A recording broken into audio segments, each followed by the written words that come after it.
j'espère que vous allez bien. Bienvenue sur Lilo Lecture. Aujourd'hui, on va parler de mon bilan lecture du mois de janvier, qui est un petit bilan. Mais moi, c'est mon objectif, 4 lectures par mois, et là, je les attends. Si je fais plus, c'est bien. Si je fais moins, c'est pas grave non plus. Et là, on va commencer tout de suite avec un Cozy Fantasy, qui est le tome 2 de l'encyclopédie féerique d'Emily Wilde. C'est donc l'Atlas des autres terres, je l'ai juste là, il était prêt, vous voyez je dégaine. Et je crois que c'est un de mes livres préférés, une de mes sagas préférées. Je trouve que ce livre il a une ambiance assez unique.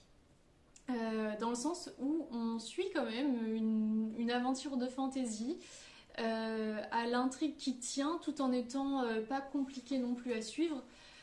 Malgré le fait que l'autrice s'évertue à créer un univers, je trouve, qui semble réel, tant il est tangible.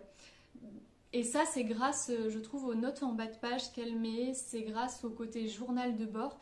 Et ces notes en bas de page, en fait, c'est des petits clins d'œil comme on pourrait avoir dans un livre avec des références scientifiques.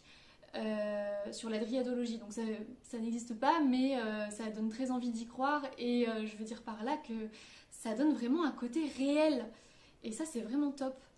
Il y a aussi quelque chose d'un conte de fées qui aurait mal tourné en fait. Ça a été aussi un plaisir pour moi de retrouver cette plume poétique, délicate, qui est enchanteresse en fait, qui nous emmène complètement dans son univers. Quant au personnage, Emily et Wendell, c'est un duo que j'affectionne beaucoup. Pourquoi ? Parce que ce duo, en fait, il va un peu... l'un va éclairer la face sombre de l'autre avec sa lumière et vice-versa, si vous voulez. Elle est autant femme d'action, téméraire, maligne, fonce dedans, que lui, il va être un peu homme au foyer, il aime ce qui est cocooning. Il va être très lumineux, drôle, empathique. Il se complète forcément très bien. Donc il y a une romance dans ce livre qui ne prend pas toute la place, et je pense que du coup ça peut... elle est très, très mignonne à lire aussi, donc elle peut contenter ceux qui aiment qu'il y ait une romance, mais elle ne gênera pas du tout par rapport à l'intrigue ceux qui en fait ne supportent pas et qui lèvent les yeux au ciel dès qu'il y en a un petit peu. Je pense que vraiment elle a justement dosé son roman, ça colle parfaitement au personnage, c'est pas quelque chose qui est justement dosé en étant quelque chose qui aurait été calculé.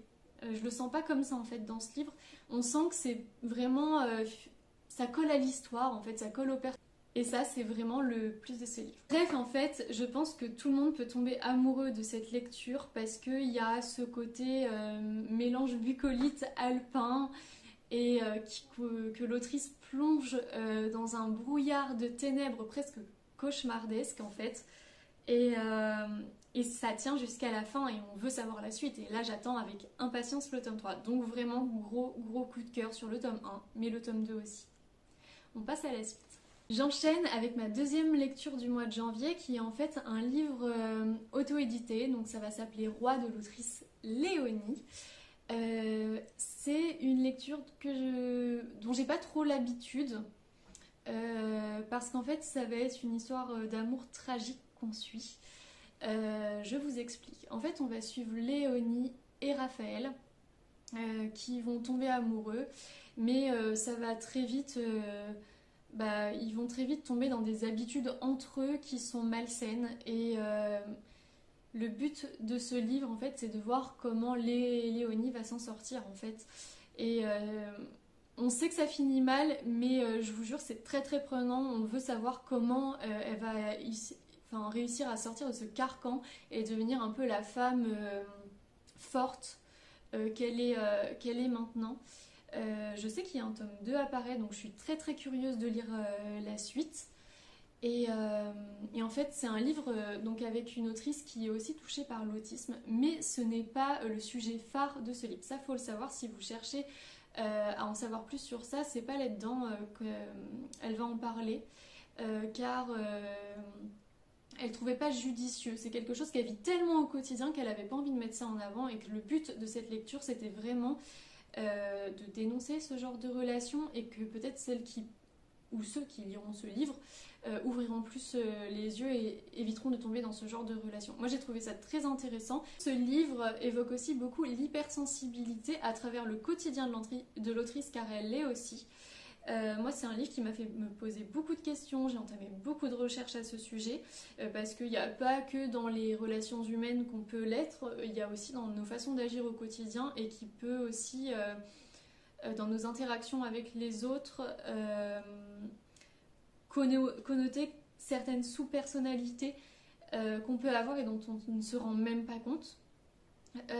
Et je trouve que ce livre vraiment a été une source d'information précieuse. Vraiment, je le recommande à 100%, que vous soyez en couple, pas en couple. C'est vraiment un livre enrichissant et je pense qu'il peut vous amener à avoir beaucoup d'interrogations et c'est toujours intéressant de se questionner. Donc voilà, très très bonne lecture. J'enchaîne avec une lecture de la maison d'édition Caméléon, Les larmes des souvenirs. Et donc c'est une lecture où on va suivre une jeune maman solo qui travaille en concession automobile et qui a vécu un drame dans sa vie. Je ne vais pas en dire plus parce que sinon ça révèle trop sur l'intrigue. Mais il s'avère, oui, que son compagnon est décédé et qu'un nouvel arrivant va prendre son poste qu'il avait au sein de la même entreprise qu'elle. Ça va la perturber un peu et va s'en suivre toutes les péripéties de cette histoire.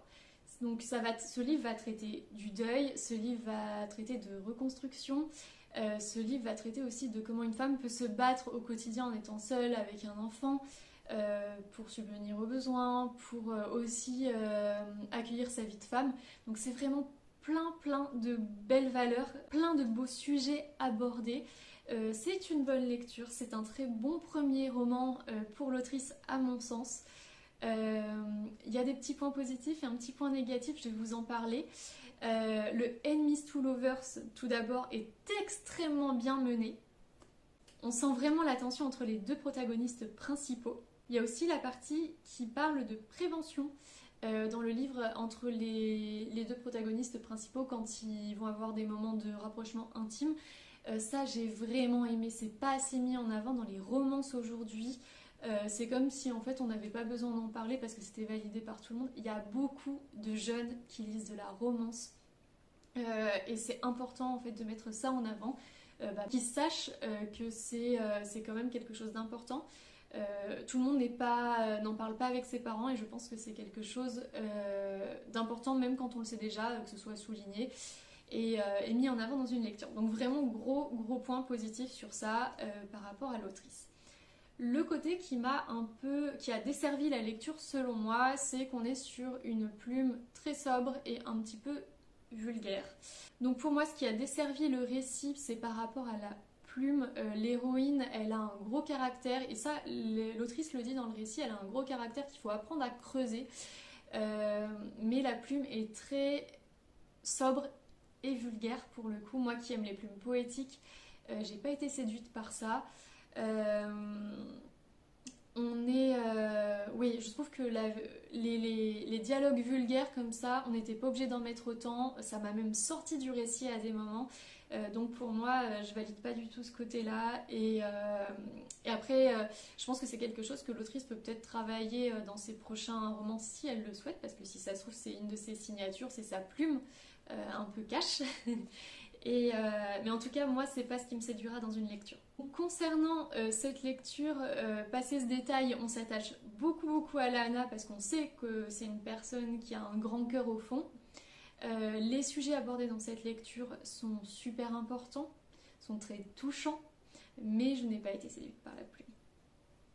On va parler de la dernière lecture. Alors, je vais vous parler des Faucons de Ravera, avec l'héroïne Amalia Cornaro. J'aime beaucoup ce prénom d'ailleurs, Amalia, je trouve ça très joli, soit dit en passant. Donc là, j'ai fini la trilogie, je suis contente.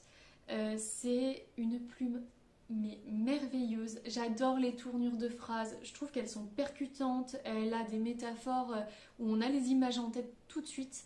On va suivre la mission de cette jeune héritière qui va se lier en fait par un système magique qui est dans le livre à une sorcière du feu.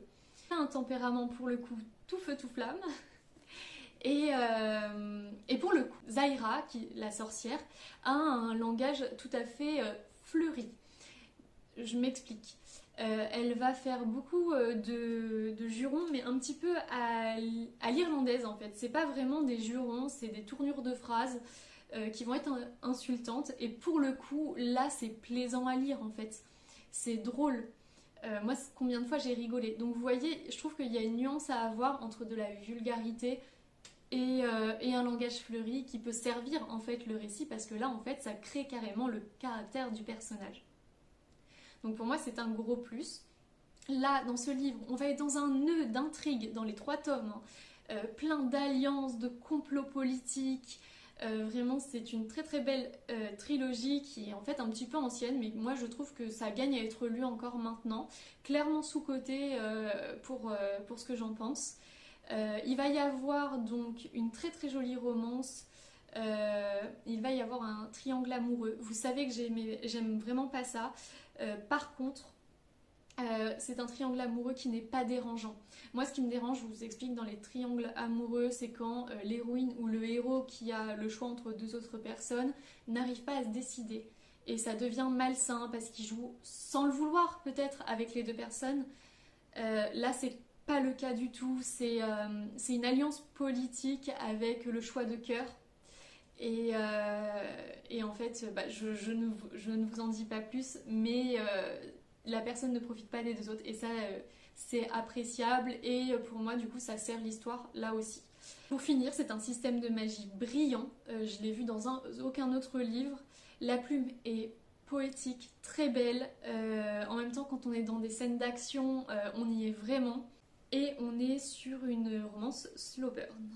Voilà, donc j'ai terminé mon bilan pour le mois de janvier. S'il y a des lectures que vous avez lues ou vous êtes d'accord, pas d'accord avec moi, n'hésitez pas à le dire en commentaire. Les petits commentaires, ça soutient toujours. Le petit like aussi si vous passez par là, ça fait toujours plaisir. Et en attendant, moi je vous donne rendez-vous dans 15 jours. Bisous!